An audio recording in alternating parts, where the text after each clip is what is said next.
జర్నలిస్టుల ఐక్యత, జర్నలిస్టుల ఐక్యత, జర్నలిస్టుల ఐక్యత.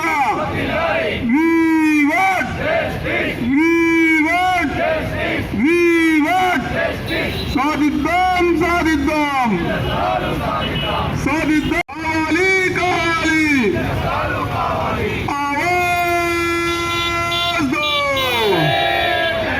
ఆవాజ్ దో. We want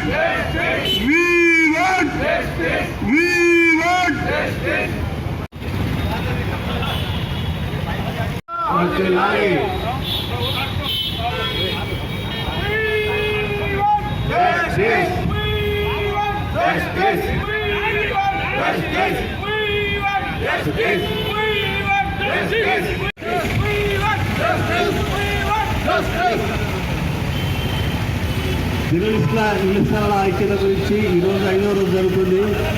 ప్రతి నాయకునికి రిప్రజెంటేషన్ చేయడం జరుగుతుంది. నిరసన కార్యక్రమంలో భాగంగా ఈరోజు దీక్ష చేపట్టడం జరిగింది.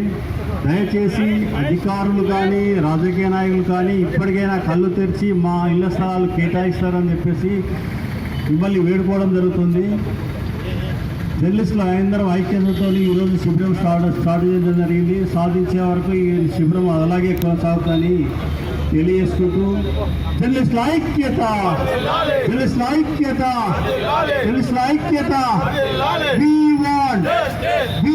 రావాలి రావాలి జర్నలిస్టుల ఐక్యత, జర్నలిస్టుల ఐక్యత.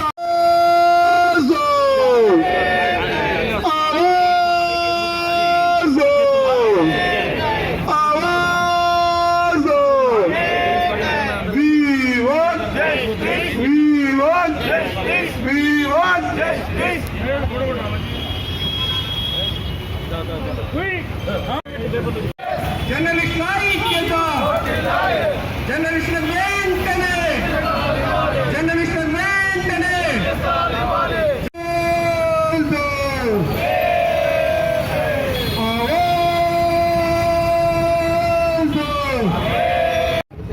పేరు పేరున నమస్సుమాంజలి తెలియజేస్తూ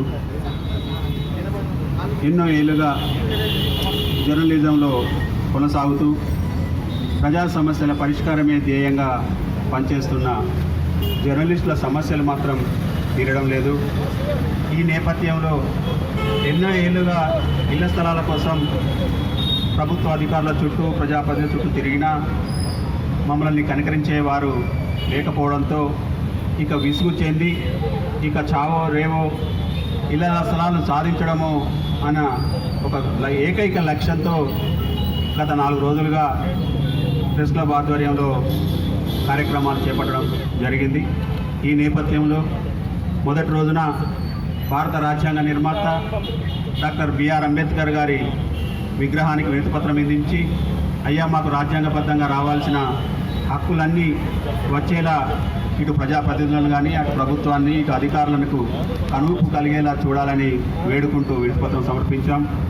ఆ మరుసటి రోజు ఇది ఇందిరమ్మ రాజ్యం, ఇది పేదల ప్రభుత్వం, అన్ని వర్గాల సంక్షేమమే ధ్యేయంగా మా ప్రభుత్వం పనిచేస్తుందని ఆ ప్రభుత్వ పెద్దలు చెబుతున్న నేపథ్యంలో ఇందిరమ్మ విగ్రహం వద్దకు వెళ్ళి అమ్మ మా సమస్యను మీ ద్వారానన్నా ఆ ప్రజాప్రతినిధులకు చేరాలి, వారికి కనువిప్పు కలగాలి, మాకు దీర్ఘకాలంగా పెండింగ్లో ఉన్న ఇళ్ల స్థలాలను మంజూరు జరిగేలా చూడాలని కోరుతూ ఇందిరాగాంధీ విగ్రహానికి వినతిపత్రం ఇచ్చాం. అదే రోజు అర్బన్ తహసీల్దార్ గారిని కలిసి అయ్యా మా పరిస్థితికి ఇది, మేము ఎన్నో ఏళ్ళుగా ఇళ్ల స్థలాల కోసం వేచి చూస్తున్నాం, మాకు అనువైన చోట జర్నలిస్టులందరికీ ఇళ్ల స్థలాలు ఇవ్వాలని తహసీల్దార్ గారికి ద్వారా ప్రభుత్వానికి విన్నవించడం జరిగింది. ఆ మరుసటి రోజు ఆర్టీఓ కార్యాలయానికి చేరుకొని ఆర్టీఓ గారికి మా సమస్యను విన్నవించి మా సమస్య పరిష్కారం అయ్యేందుకు మీ వంతు కృషి చేయాలని వేడుకున్నాం. నిన్నటి రోజు అనగా శుక్రవారం తహసీల్ చౌరస్తాలో మానవహారం నిర్మించి ర్యాలీగా కలెక్టర్ కార్యాలయానికి వెళ్ళి కలెక్టర్ గారికి కూడా మా సమస్యను విన్నవించడం జరిగింది. ఈరోజు తహసీల్ చౌరస్తాలో రిలే నిరాహార దీక్ష చేపట్టి మన ఇళ్ల స్థలాలు సాధించే వరకు ఈ దీక్షా శిబిరాన్ని కొనసాగించాలని నిర్ణయించి ఈరోజు శ్రీకారం చుట్టడం జరిగింది. ఈ కార్యక్రమానికి పాత్రికేయులంతా పెద్ద ఎత్తున విచ్చేసి కార్యక్రమాన్ని విజయవంతం చేసేందుకు తమ వంతు సహాయ సహకారాలు అందిస్తున్న ప్రతి ఒక్కరికి పేరు పేరు నా చేతులెత్తి నమస్కరిస్తున్నాను. మిత్రులారా, మనం ఇన్నేళ్ళు ప్రజా సమస్యల కోసం అవినీతి అక్రమాలను వెలికి తీసేందుకే ప్రత్యేక శ్రద్ధ చూపినాం. ఇక నుంచి మన బతుకు పోరాటం మన హక్కులు, మనకు రావాల్సిన న్యాయంగా రావాల్సిన హక్కులు రాకుండా మనం అందరి సమస్యల గురించి ఆరాటపడుతున్నాం తప్పితే మన సమస్య పరిష్కరించుకునేందుకు మనం అంతగా చూస్తలేం. ఎందుకంటే ప్రజాప్రతినిధుల మీద మనం ఒకసారి వాళ్ళు ఇస్తారు, వాళ్ళకు నమ్మకం ఉంది అనే యాంగిల్లో మనం 30 ఏళ్ళుగా వారి వెంట తిరుగుతూ వారు చెప్పిన దానికి మనం తలడూపుతూ ఇక ఇస్తారు ఆగిస్తారని ఎదురు చూసినాం.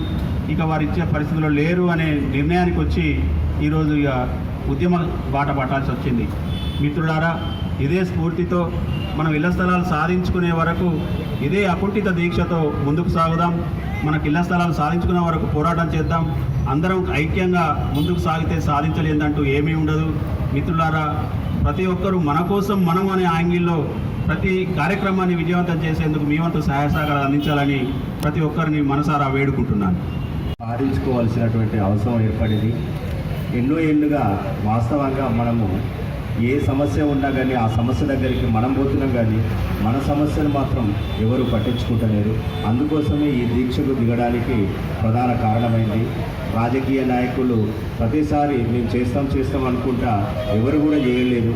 అందుకోసమే ఇప్పటికైనా మనం అందరం ఐక్యంగా ఉండి ఈ సమస్యను పరిష్కరించుకోవాల్సినటువంటి అవసరం ఉంది. ప్రజాప్రతినిధులు ఉన్న వాళ్ళకు కూడా ప్రభుత్వాలు ఇళ్ల స్థలాలు మంజూరు చేస్తున్నప్పుడు మనం ప్రజా సమస్యలను వెలికి తీసే మనకు ఇళ్ల స్థలాలు ఎందుకు రావు? కాబట్టి అందరూ కూడా ఇళ్ల స్థలాలు వచ్చే వరకు పోరాటం చేయాల్సినటువంటి అవసరం ఉంది. అందుకు నా మద్దతు ఎప్పుడు ఉంటుందని తెలియజేస్తాను. అనేక సమస్యలు ఎదుర్కొంటున్న జర్నలిస్టులకు కుటుంబ సభ్యులను కాదనుకుంటూ వృత్తి ధర్మం నిర్వహిస్తూ ఏ పని చేసిన సంగా జర్నలిజంలో ఉంటూ ప్రథమ ధ్యేయంగా పనిచేస్తున్న గత 30 సంవత్సరాల నుండి వృత్తిని నమ్ముకొని పనిచేస్తున్నప్పటికీ అన్ని రకాల ఒకటని కాకుండా ఇంటి స్థలాలతో పాటు వారికి సంబంధించిన హక్కుల విషయంలో గత ప్రభుత్వాలు కూడా ఎలాంటి హామీలు ఇచ్చుకుంటూ నెరవేర్చకపోవడము, అందులో భాగంగా ఇంటి స్థలాల విషయంలో జైత్యాలలో గత 30 సంవత్సరాల నుండి ఇవ్వకపోవడంతో అనేక మంది జర్నలిస్టులు ఎంతో బాధతో ఇస్తాం అనుకుంటూ గత ప్రభుత్వాల నుండి గత ప్రజాప్రతినిధుల నుండి ఇప్పటి వరకు ఇవ్వకపోవడంతో అందరూ వారి యొక్క బాధను నిరసనను వ్యక్తం చేస్తూ గత 4 రోజుల నుండి నిరసన కార్యక్రమాలు చేపడుతూ ఈరోజు నిరసన దీక్ష చేపట్టడం జరిగింది. ఇప్పటికైనా ప్రభుత్వంతో పాటు ప్రజాప్రతినిధులు గుర్తించి జైత్యాలలో పనిచేస్తున్న జర్నలిస్టులకు అర్హులైన జర్నలిస్టు అందరికీ ఇంటి స్థలాలు కేటాయించాలని మా యొక్క మనవి.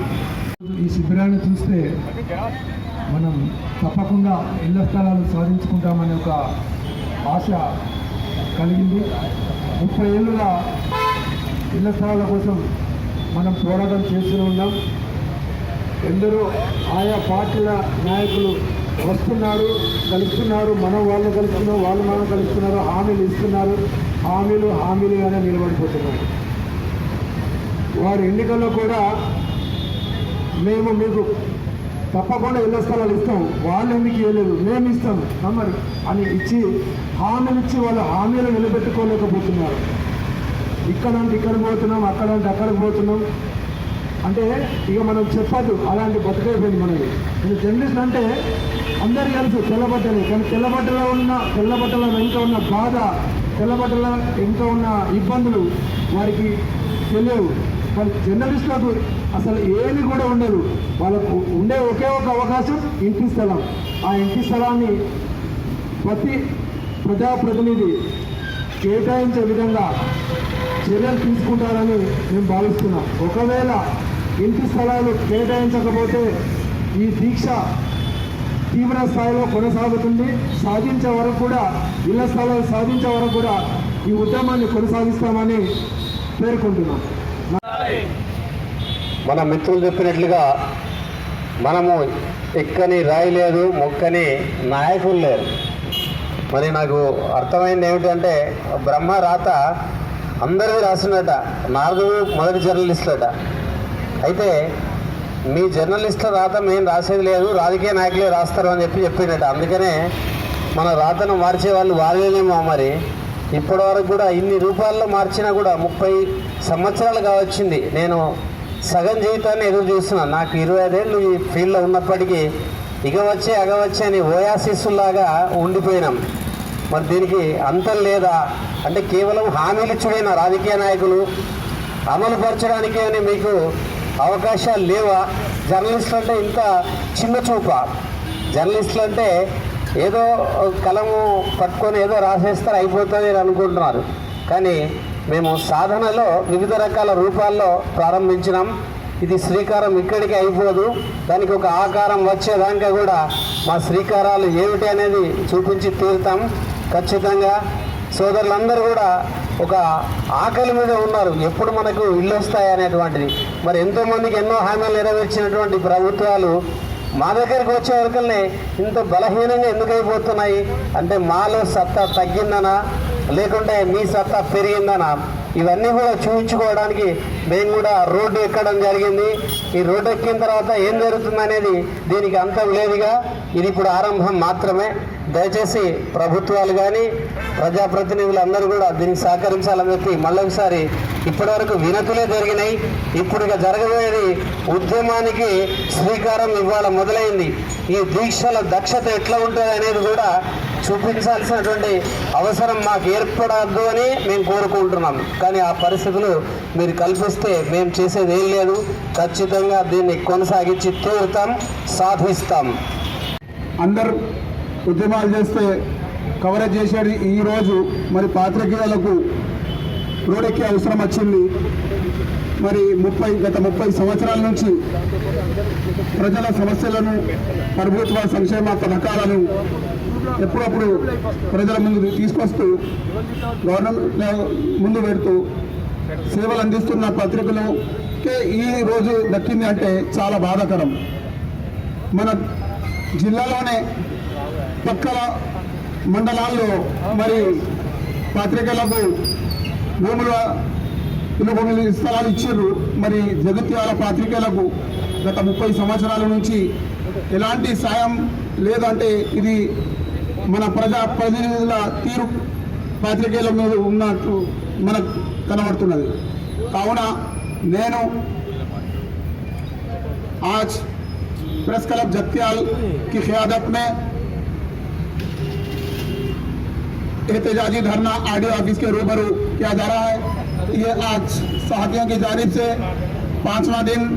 इससे कबल सबसे पहले हमारे दस्तूर कानून साज BR अम्बेडकर साहब के मुजस्सिमे को सबसे पहले याददाश्त हवाले की गई जर्नलिस्टों को इम्कान अराजी के मुतालबा करते हुए।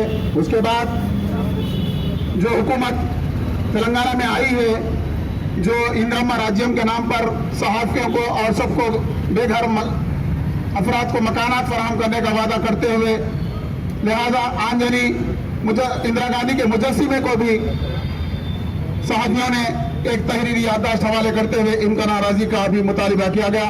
उसके बाद तहसीलदार को, उसके बाद आरडीओ साहब को, उसके बाद कल जिले कलेक्टर को भी याददाश्त देते हुए इसके बाद हमने सोचा अपने एजुकेशन को आगे बढ़ाते हुए अब एहतजाजी धरना बढ़ना ज़रूरी है। लिहाजा यहाँ से हमारा अभी आगाज़ है, अब अंजाम वो हमारे अवामी क़ायदीन ही जाने के।